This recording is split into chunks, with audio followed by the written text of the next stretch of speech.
Castle Chillon, also known as Chateau de Chillon, is a beautiful fort defended by Lake Geneva and a moat between a tiny island and the mainland. It sits on Lake Geneva near Veytaux, Switzerland, and was first referenced between 1160 and 1005 AD. The date of its construction is unknown, but its location has always been vital for commanding the route to the St. Bernard Pass. The Romans must have valued this location since their tiles and money were discovered there, and a Roman tower was built on the rock in the 9th century. Thomas I of Savoy wanted the castle reinforced and adorned in 1224 to make it his principal home. A tiny settlement sprung established under castle protection. Charles III of Savoy demolished this to build castle cannon firing lanes.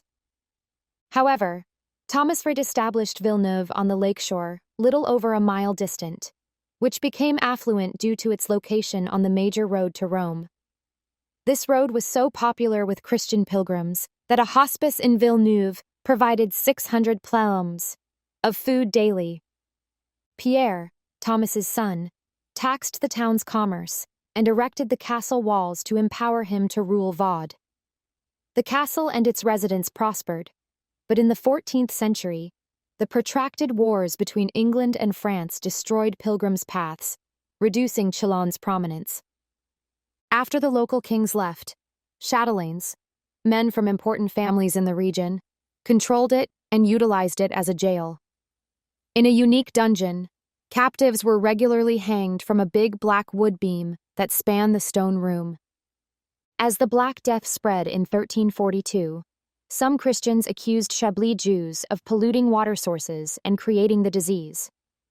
This preposterous allegation got these unfortunates imprisoned and sent to Chillon to face the Count of Savoy.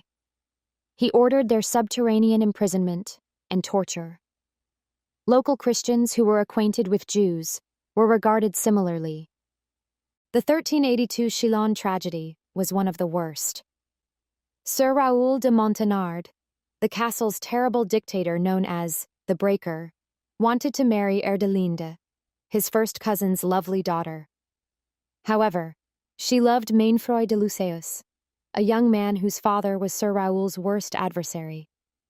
Erdelinde and Mainfroy secretly married and had a child to avoid his fury. After Erdelinde's father died, Sir Raoul forced her into Chillon and had a priest marry them in the castle chapel.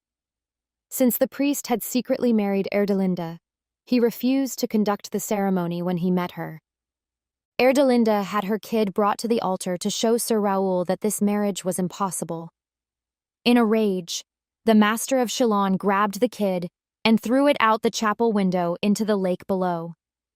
Erdelinde instantly jumped after it, drowning mother and child. The grieving real husband of Erdelinde, Mainfroy de Luceus, challenged Sir Raoul to a fight in which he died from serious wounds. 27 witches were killed at Chillon between June 9 and September 26, 1613. François de Bonnavar was Chillon's most renowned prisoner. A well-educated, rich young man, he sympathized with Genevans who revolted against Charles III of Savoy in the early 16th century. His arrest and imprisonment at Chillon Castle. As a political prisoner, he was decently treated until 1532, when the Duke of Savoy visited the castle and ordered him to be imprisoned underground. After 4 years, his buddies liberated him.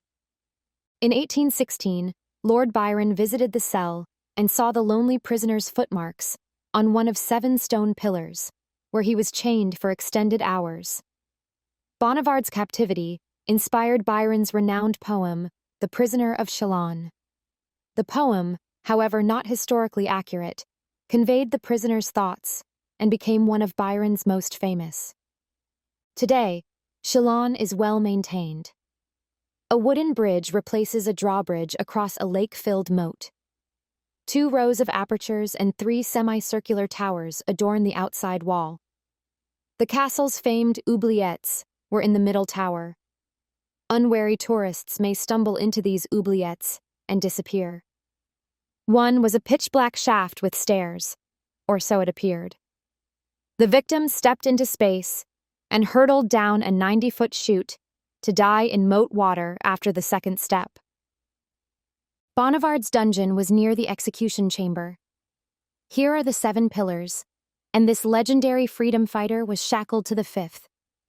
When Byron visited the gloomy jail of his idol, he carved his name a few pillars away.